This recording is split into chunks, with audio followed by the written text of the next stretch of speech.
আলহামদুলিল্লাহ ওয়াসসালাতু ওয়াসসালামু আলা রাসূলিল্লাহ। ইয়া নফসি বলা কি শিরিক? কেমনে শিরিক হবে?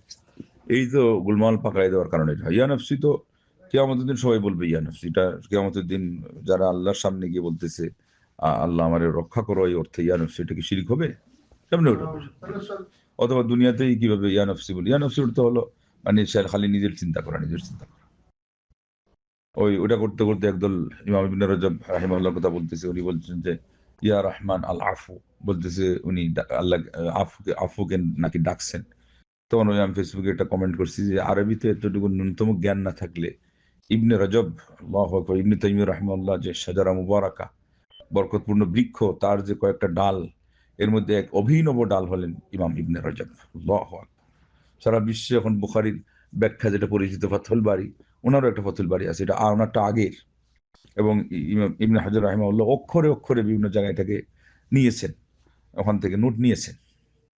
তার মানে আগে তো ওই যে পাণ্ডুলিপি এগুলো ছিল বেশি, ওগুলোর থেকে আলেমরা লাইব্রেরি থেকে রোমন্থন করতেন, গবেষণা করে কোটেশন করতেন। তো এত বড় আলেম, এরপরে ওনাকে বলা হয় যে তাবিবুন নফস। আজকে যে অমুক তমুক আমরা নাম দিচ্ছি, আসলে আধ্যাত্মিক এবং আধ্যাত্মিকতার মানুষের জন্য যারা প্রেসক্রিপশন দেন তার মধ্যে ইবনে রজব অন্যতম। লতায়েফুল মাআরিফ এই বইটা এই বিষয়ে আসছে। বিভিন্ন বেদাতি অনুষ্ঠানের খণ্ডন করা, এই মূলনীতিগুলোকে খণ্ডন করা। তারপরে আল উলুম ওয়াল হিকাম, জামিউল উলুম ওয়াল হিকাম, আল্লাহু আকবার। হ্যাঁ, এটা তার বই। আল উলুম ওয়াল হিকাম, জামিউল উলুম হল এটা ইবনে আব্দুল বারের। এটা হলো সারা পৃথিবীর আলেম ওলামা এটাকে পড়েন। আর আজকাল বুখারীরও যে ব্যাখ্যা, যেটা 7 খণ্ডে বা 8 খণ্ডে ছাপছে, আংশিক তাও।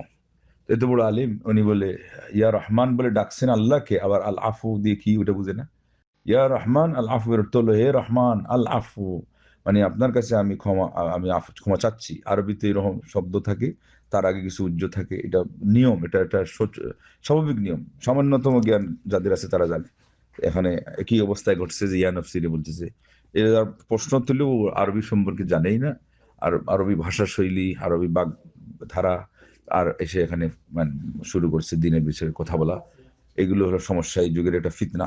লাকাদ ইখতাল্লাতিল মাফাহিমু ওয়াল কিয়ামু ওয়া তাসাদাফা আত-তাউসু ওয়ায-যি'বু ওয়াল গনামু।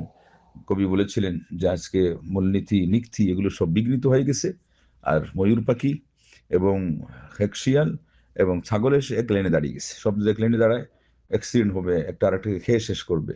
আজকে ইলমের মধ্যে যখন কেউ বিশ্বস্ততার সাথে ইলম সাপ্লাই দিচ্ছে, আল্লাহর পক্ষ থেকে প্রাপ্ত জ্ঞান কত সাধনা করে নিয়েছে, সারা জীবন এখানে পাঠ করে দিয়েছে, আর আরেক দল এসে ওই তথ্য এখান থেকে সেখান থেকে নিয়ে ম্যাগাজিন থেকে আগে যেমন নিত, আজকাল নেটের ভিতরে গেলে তো পাওয়াই যায়। কিন্তু এটাকে কিভাবে সে সলিউশন বের করবে, কিভাবে এলিমটা নিবে, এগুলোর কিছুই লাইন গার্ড জানা নেই। এখানে মাঝখান থেকে কিছু, আগ থেকে কিছু, পিছন থেকে কিছু, এগুলো এলিম না। এটা হলো এলিমকে নিয়ে খেল তামসা করা। আর এদের কারণে আজকে এই বিভ্রান্তি বাড়তেছে। এগুলো কথা শোনাই যাবে।